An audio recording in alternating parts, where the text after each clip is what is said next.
His Holiness Erlem I, Catholicos of all Armenians of the Holy See of Cilicia, declared 2010 the Year of Armenian Women, and sent a special decree to the Armenian Relief Society, congratulating the organization on its centennial, and noting, celebrating the ARS Centennial means evaluation of its century of service. The ARS became a symbol of dedicated service, especially in the educational and social spheres of our life.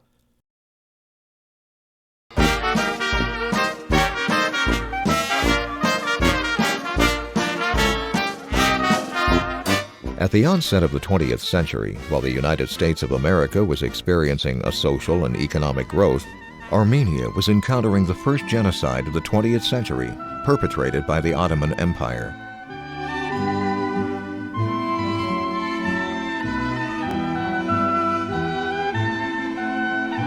In 1910, Kachadur Malumian, better known as Agnuni, a young Armenian activist, took an arduous journey from Armenia to New York and established a humanitarian organization for emergency relief to thousands of Armenians in the homeland.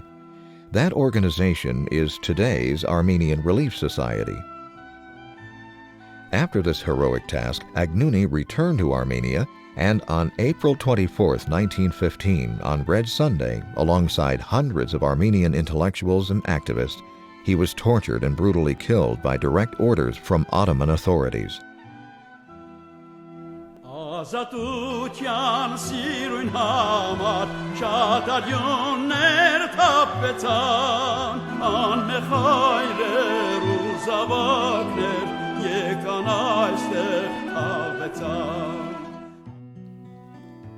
For many years to come, the Armenian Relief Society, or sometimes referred to as Armenian Red Cross, operated with limited resources, providing basic needs to Armenians in the homeland by extending a nurturing hand to thousands of genocide orphans. Soon, ARS became an indispensable pillar of the Armenian diaspora by either mending the shortcomings of orphanages, schools, and medical centers, or by erecting such institutions from ground up. Within a few years, ARS established chapters in Europe and the Middle East.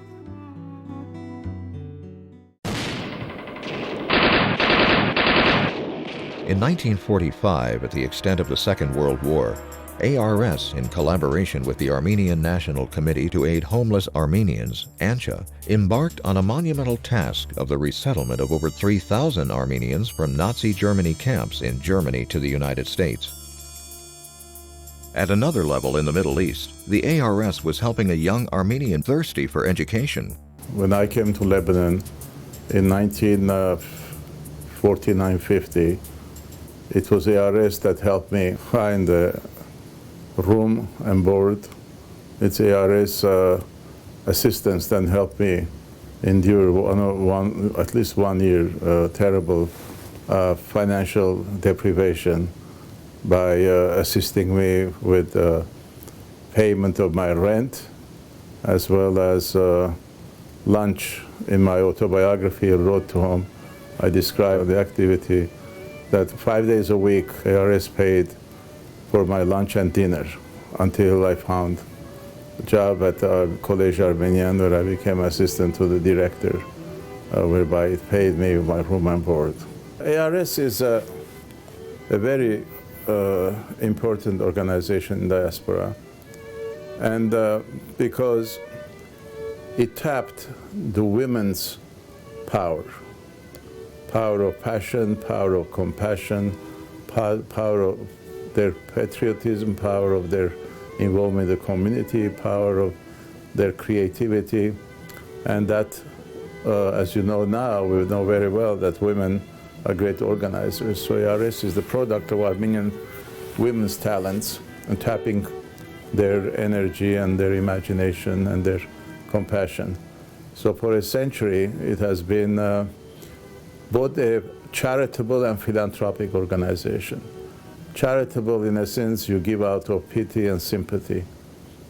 Philanthropic, you invest in causes that are dear to you.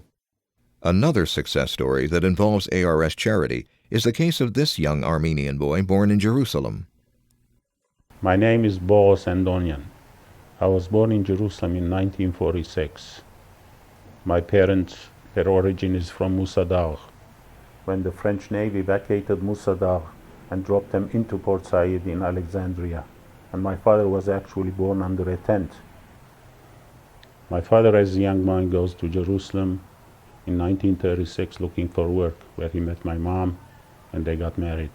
And when I graduated from St. Tarkmanchat School in Jerusalem, I decided to go to college.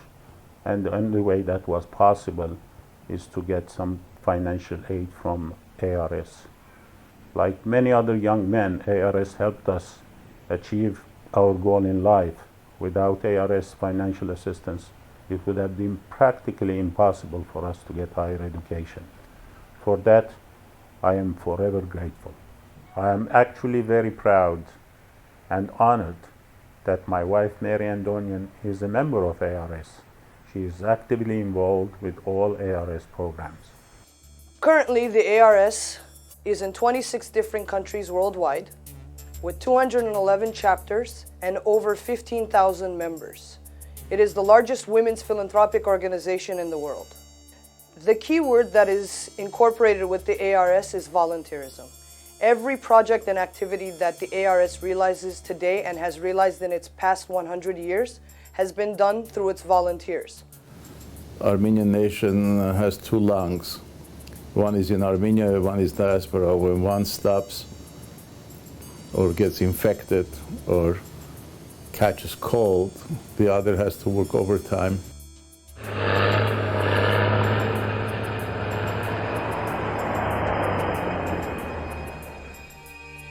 In February of 1998, the Karabakh conflict broke out, creating a harsh humanitarian crisis in the region.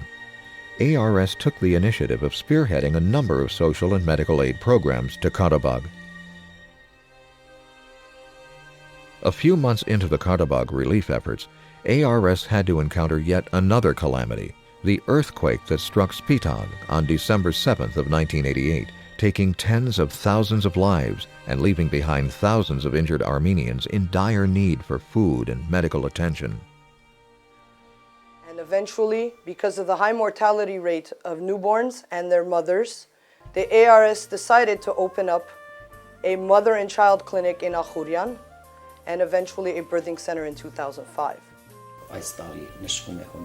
This year is the 100th anniversary of the ARS. The pilgrimage after Deir Zor will culminate here in Armenia. That's the decision of the ARS.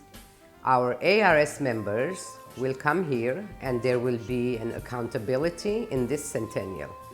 I can vouch that the accomplishments that ARS has fulfilled in Armenia are of high ethical values. But ARS has to educate Armenians, both here and abroad, that you are not just spending or collecting money, you're investing in the future of Armenia, an Armenian nation. That's going to be a tough thing to do, so that Armenian Relief Society of Armenia adopts it, absorbs it, and makes part of its own mission. So it's not an imported mission, but a homegrown mission. The Armenian Relief Society functions as a complex organization. The members operate through committees, and then collectively the committees, the regions, and the executive cabinet work together, and they put on programs for the needy, the students, the elderly, and the youth, and we assist the community both locally and globally as well. One of the many ARS programs is the Sponsor a Child program. This program caters to over 7,500 orphans in Armenia and Artsakh. The Sponsor a Child program was spearheaded by ARS Central Executive Committee in 1992 as a means of nurturing and educating over 7,500 orphans during the earthquake of 1988 and the Artsakh War. We have sponsors from 23 countries, including Armenia. We're no longer talking about soup kitchens for refugees or rent for asylum seekers, but we're talking about building a community here and community in Armenia. հայօգնության միությունը որպես հասարակական կազմակերպություն իսկապես լուրջ դեր է խաղում։ ARS plays a pivotal role in securing resources from major international organizations such as United Nations for Armenia. A considerable bulk of our work focuses on children's issues in Armenia. Some of these issues are urgent and we tackle them accordingly. About 140,000 Armenian live in Zhabak, located just northwest of Armenia. Zhabak is considered one of the most impoverished regions of today's Georgia. Thanks to the efforts of ARS chapters, villages were provided with electricity and a youth center was established in cooperation with Armenian Youth Federation. Back in the days, when the Armenian Relief Society was established in 1910, women were not even allowed to step foot out of their house. So it was a drastic change in that collectively the women got together and they fought for what they believe in and they stood up and they fought for their cause. It's a remarkable thing that a century of female power has been able to accomplish so much in a society which often has been chauvinist, male chauvinist and others. But Armenian women have done tremendous accomplishments in this, and one of them. We see our grandmothers, our mothers, and ultimately our ancestors who have been so active in this organization, and all it does is motivate us to continue with their footsteps, to continue being the humanitarian organization that has contributed and benefited from so much. And I'm just so honored to be a part of this organization, and I cannot wait to continue what everyone, my ancestors, have started 100 years ago.